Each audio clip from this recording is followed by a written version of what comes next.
Hey, what's up, everybody? Hey, what's up? What's up? Welcome to the Lab Lab Africa Africa podcast. podcast.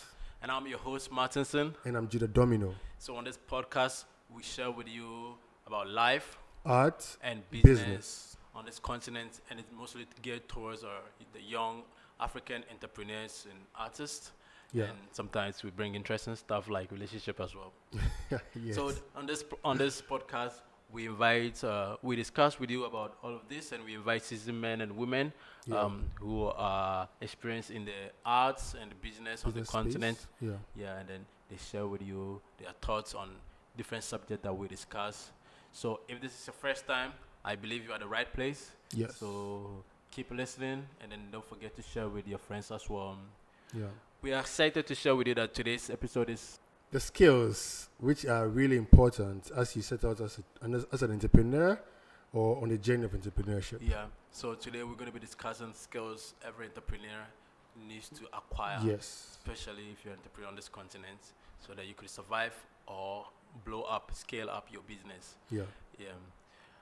It's with excitement to let you know that our season is being sponsored. This season is being sponsored by Yay! Stylus Innovative Studios. So That's Stylus right. Innovative Studios is a storytelling brand innovative studios based here in Accra, Ghana. Yep. And thanks to them, they're taking care of our audio, the video, lighting, the setup. Yeah. So if you want to know more about Stylus Innovative Studio, then you can check them out on the Instagram, Stylus Innovative Studios GH, or on the website www.stylusinnovativestudios.com. Yes. And we're also sponsored by Traventure Experience.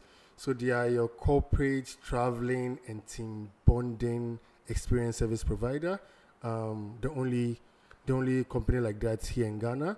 And so they take care of vacations and relaxations and all that. So yeah, you can check out Traventure Experience on TikTok, what's the name? IG and all the Facebook and all that. So before we get into the discussion, let's the intro roll.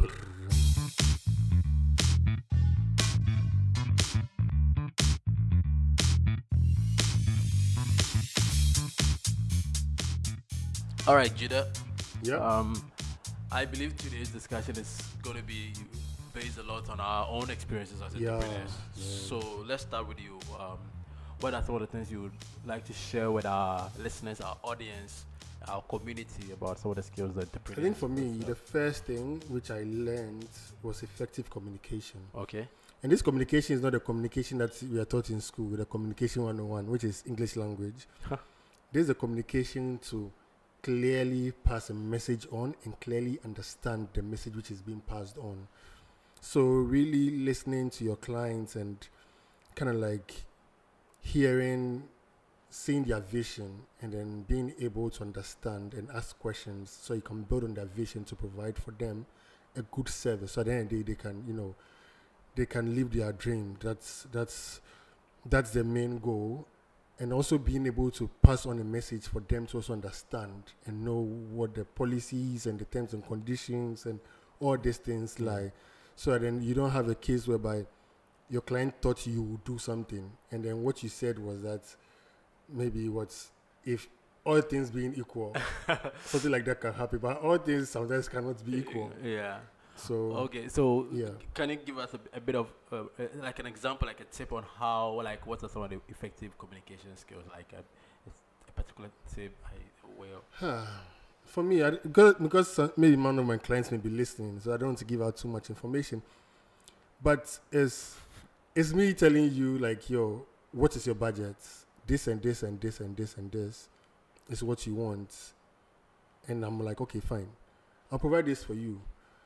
But then I thought like the clients did not understand. And maybe I did not also push further to kind of like ask the client, yo, do you understand? Do you know the details of, like, are you sure this is what you want? Like, and everything. Because at the end of the day, the client was like, yo, I wanted more than that. And I was like, no, this is what you signed up for. Because if you wanted more, they would have charged you more for it. This is what you signed up for. So in this situation, how do you go about it? Like, so, because you brought out the communication bit. So in this situation, how do you clearly communicate such situation where the client know exactly what he's paying for, and then when the client want more, you understand exactly where he or she is coming from, and Yeah. then you're on the same I level. think this is also where more effective communication comes in, because then both of you have to come to a middle ground. Okay. So it's explaining to the person, and sometimes it means breaking down your itinerary or whatever details you have in your pricing and everything, breaking it down to communicate and say, you know what, to be frank with you, this is why I charge you this way. So now if you want this, then we have to bump your pricing up a little bit. Okay. How much you have to pay, you have to bump it up. So it is trying to make sure, and sometimes, guys, and let me just chip in this, it's not every client, sometimes it's not every front and back you still have to go ahead and do it, because sometimes it is if there's something like a worse than a loss, sometimes some clients, when you take them on, it becomes worse than a loss. Like you get to lose a whole lot than just losing money. So sometimes you just have to make sure you communicate effectively and know when to part ways and when to still stay on track. Yeah, Okay. I think that's what I learned from that. So I remember joining this online class with in communication, and I think you've even shared that tip early on. But one of the things that was said was like being able to ask questions. And so when the client comes and then he or she says, "Okay, I want you to design a flyer with the colors red, orange, and blue." Then you ask. So for me, as a designer would ask, do you want it red? Do you mean you want it red, yellow, and blue, orange and blue like that? And then the person will say, yeah. Because sometimes they would say something, and then later on, it's like what you heard is not exactly what they said. Yeah. And it's a bit confusing. Sometimes it can be frustrating for you as an entrepreneur, as a service provider, or someone selling something and then you've put it on there. So the entrepreneur would have to like ask questions, be not afraid to ask questions, you know, and then hopefully get the client to repeat what they say. Yeah. And then you note those things down, and then you could also repeat back to them like, this is what you said.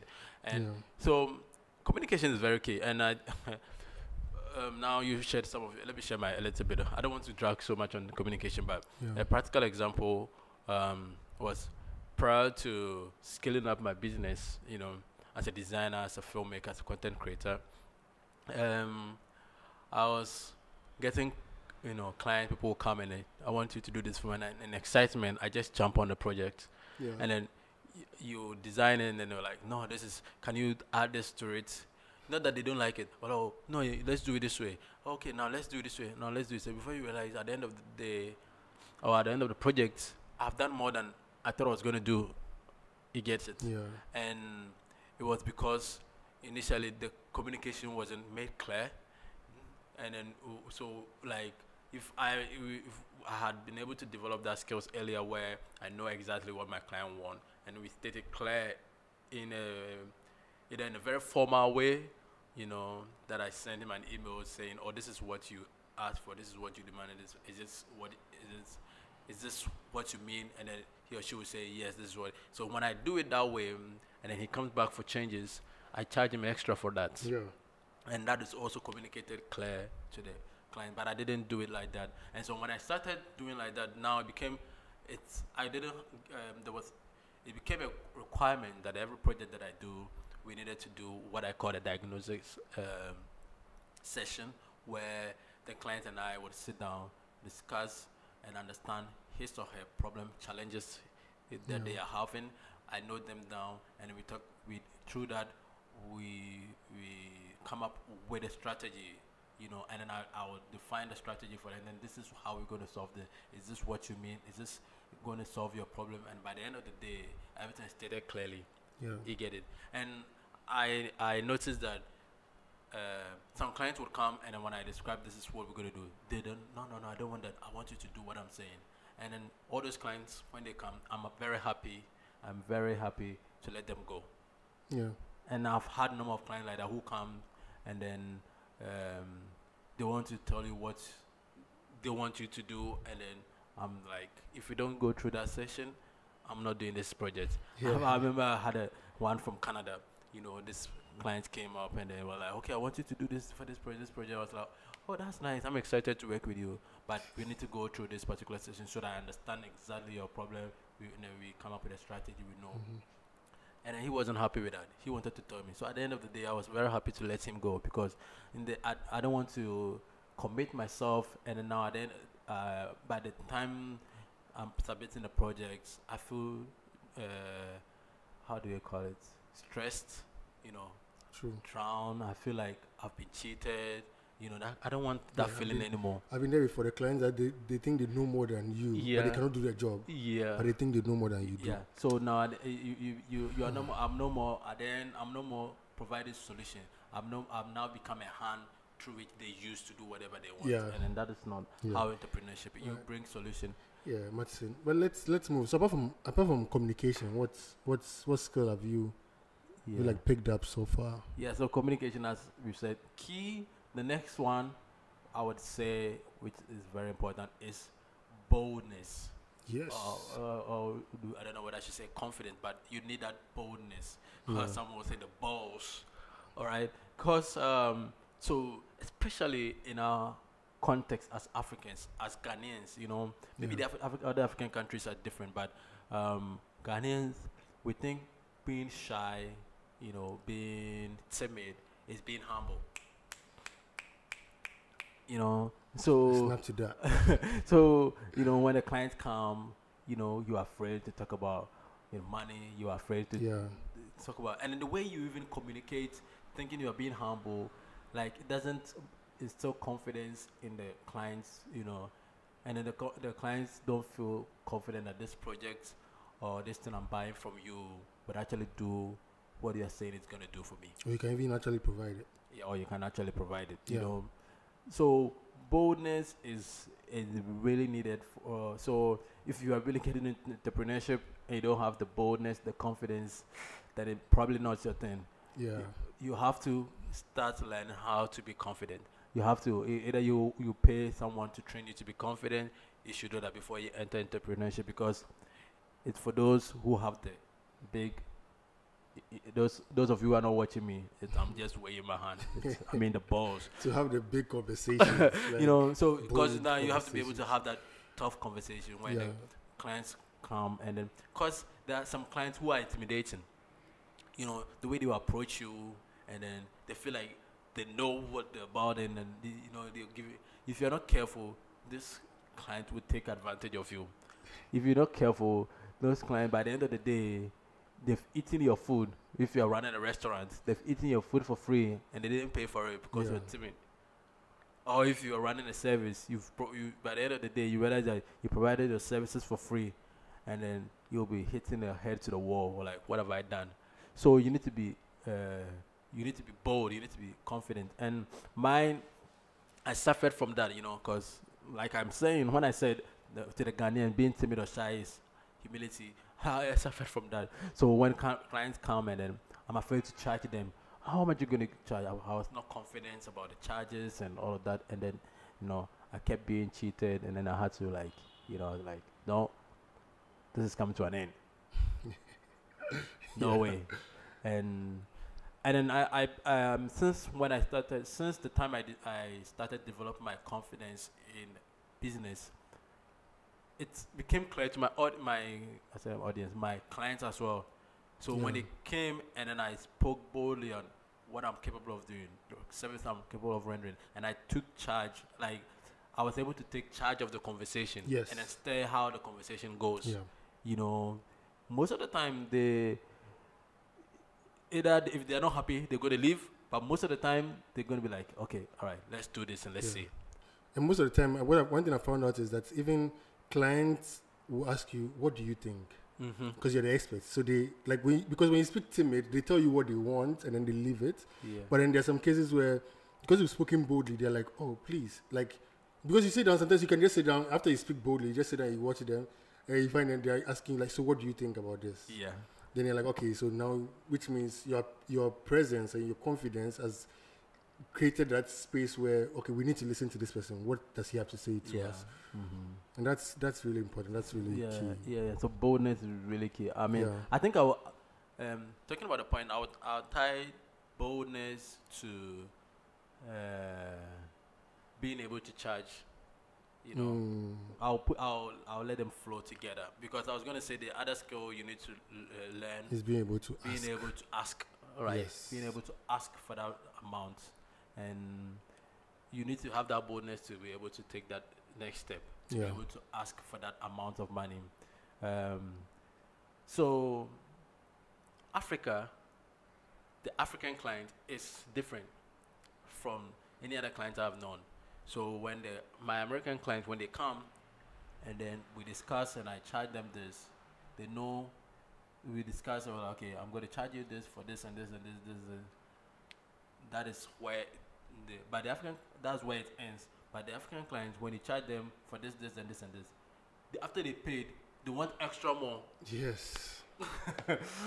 You know, you've communicated this is how you're going to charge them, and after they will like, now before you were like, they'll give another call. I want you to add this, and then now it becomes, you know, problematic, you know, charging more, because now when you're charging more, they feel like, you're charging too much, and then so in the for me, my solution to that is, as an entrepreneur, you need to be able to charge more or slightly more to the how much you would initially charge, because they'll always request more than they need, or the more than they paid for. Okay. This might not apply to every business you do. Probably you are selling cups, and everybody knows that a cup costs this much. So, but especially I'm talking from the point of view where I'm providing service. Yes. Right. So I'm providing services, and then probably designing, doing a project, UI design or whatever. I might charge, let's say, 2,000, 3,000, something like that. But the client comes, I might charge 4,000. Why? Because they will come and they're like, oh yeah, can you add this and this thing for you? And then you realize that even the limit, because I like to also set timelines for projects. Yeah, which is key.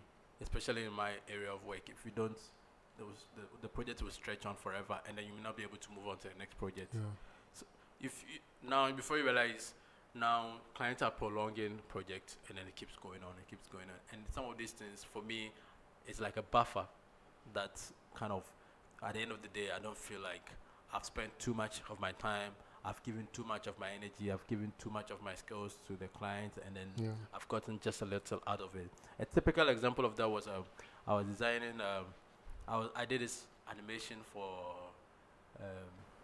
a promotion one of the government agencies was doing.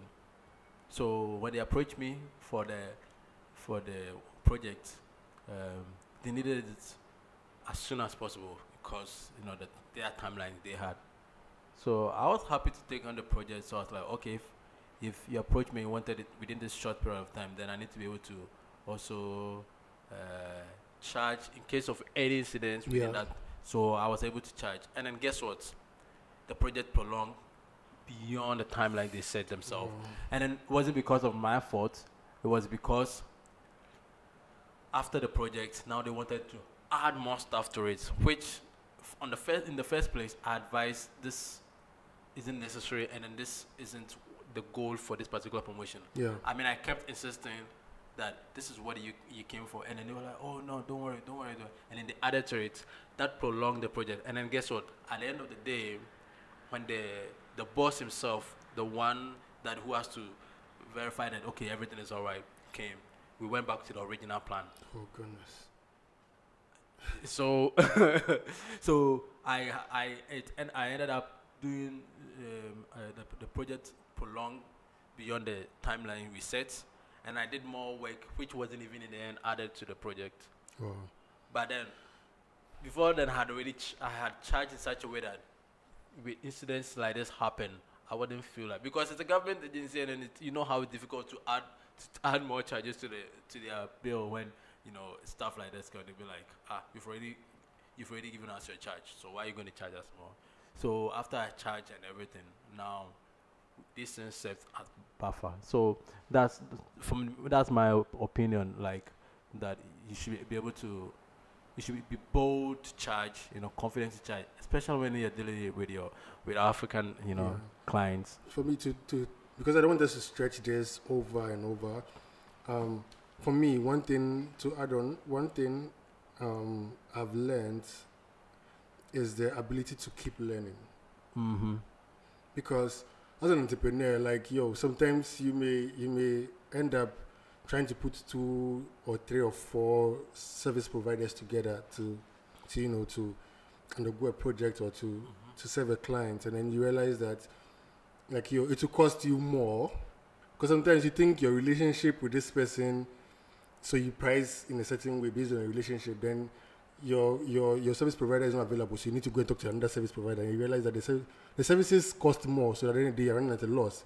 So then you have to learn to, because perfect example, so for our lovers Valentine's Day experience, so my client was like, I want to surprise my partner, I want a balloon decoration and all that. Mm-hmm.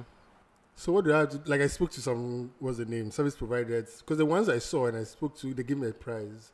So I used that price to, charge the client. And then later on, here I am, the client, the service provider is not available. Yeah. So now I'm speaking to another service provider and they're like, it will cost you like 3 times more than what you charge. So what I had to learn how to make balloon decors. Like, so that then my clients will be happy. So at the end of the day, you did the decorations yourself? At the end of the day, I did the decoration myself. And thanks guys, but to say help, like, it helped me like and that's the beauty of it, is being able to learn quickly. Quickly, like you've being able making sure like you need this done, like everything goes on hold. We learn this, we execute it, and then we just keep moving on. Because at the end of the day, like I can now say, even if you want a balloon decor, I can do something.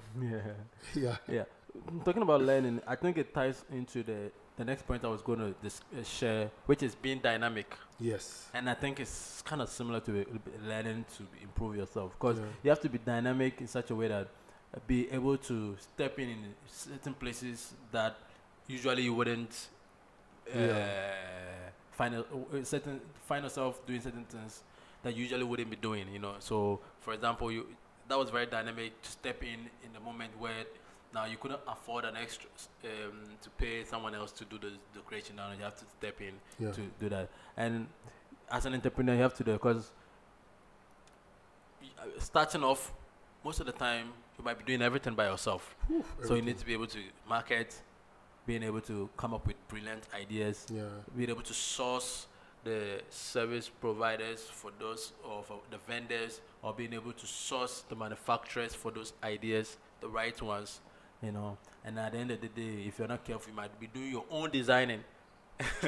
So you got to be very dynamic, as an African entrepreneur, and then be able to quickly pick up the slack where one is lacking, in those areas. If not, you're going to lose out, because the competition is tough here. And I think I said that in our last episode, that the African clients or the African buyer, when they are paying for a service or something, they're making sure they're getting the utmost out of that they're paying for. So they're gonna stretch you. So if you're not going to be dynamic and then step in the moment, before you realize the money that you've already got, you've given everything away, and you are at a loss. You are running at a loss, because you're not being dynamic to step in the places that you could do it yourself. One of the things I've learned as well is, because I did that it's not that I did that, it happened in the first few years of like really establishing myself and my studio, Stylus Innovative Studios. And then I realized that I was complaining about some of my clients, and I realized that I think the clients who are reaching out to me are not my type of clients I was actually looking for. Yeah. You know, so I was complaining that I had these clients like that, and I realized that no, these are not my type of client, and that showed me as well where my brand was living. What I mean by where my brand is living is, so all these different types of client, all these different type of people, this demographic, they live in different areas. So if you're going for, if you want the most more, if you want, how do I put it? Numbers, a lot of numbers coming to do design work. Probably I'll be on the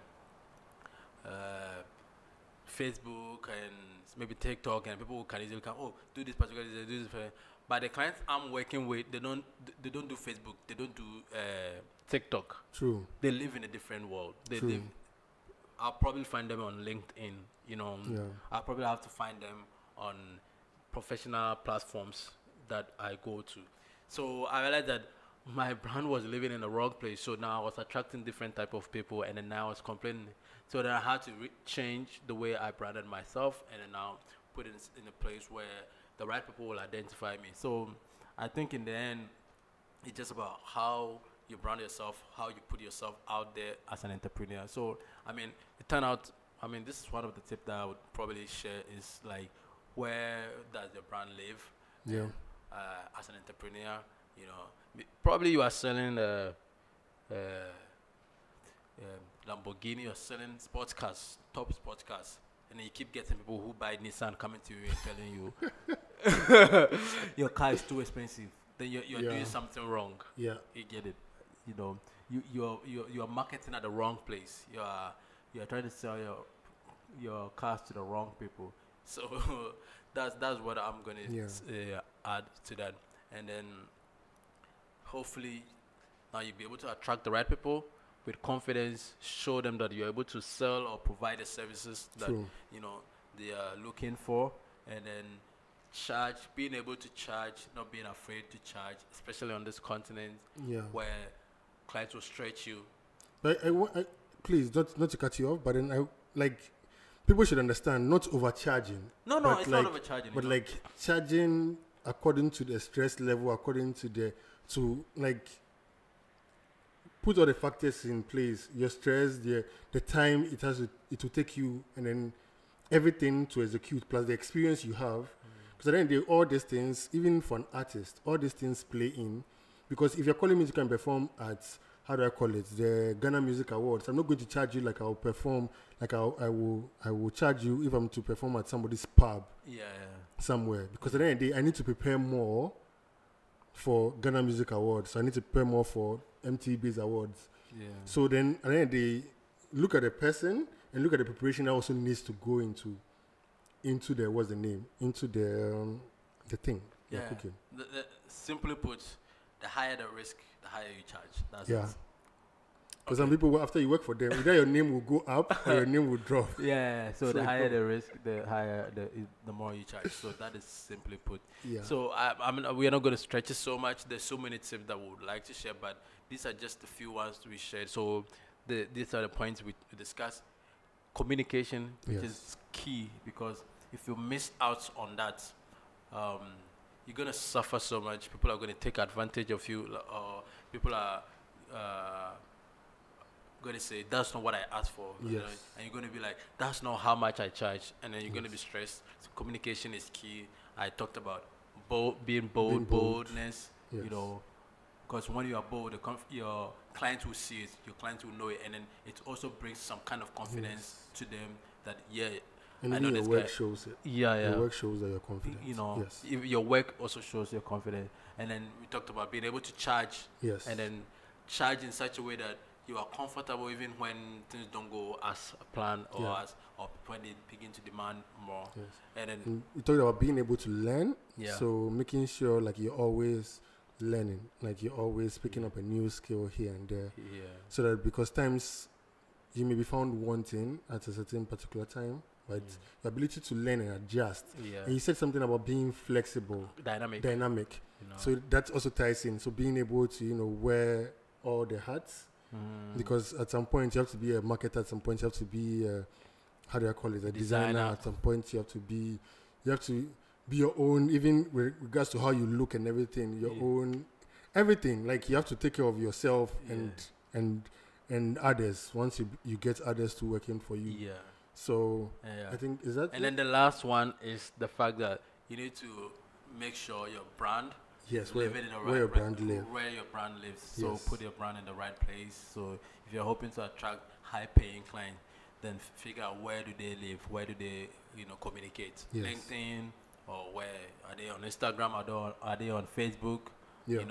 Or they come up in some of the Zoom meetings, and so that's you figure out where your clients live, and then that's where you put yourself. If not, you're going to be selling to the wrong people, and you'll be complaining that these people are cheap. They're not cheap. You are the one who is doing the wrong thing. So thanks so much for spending your time listening to us, watching us on our YouTube channel.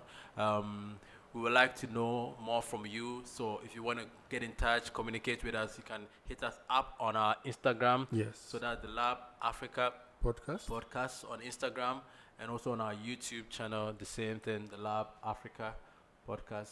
And then hit us up there. Those of you who are on Spotify, you are listening to us on Spotify, so there's some questions and polls underneath as well that you could fill out, and then also reach out and then get in touch. We'd like to hear your thoughts. We'd like to know from you that some of you, most African youth are entrepreneurs, right? Yeah, that's we're all selling something. Yeah. When you go to Facebook, it's full of people selling stuff. Yeah, so that's the whole reason why we're doing this. So we'd like to also know some of your tips, or things that you think are entrepreneurial skills. That's the lessons you've learned so far. Yeah, sure. You know that.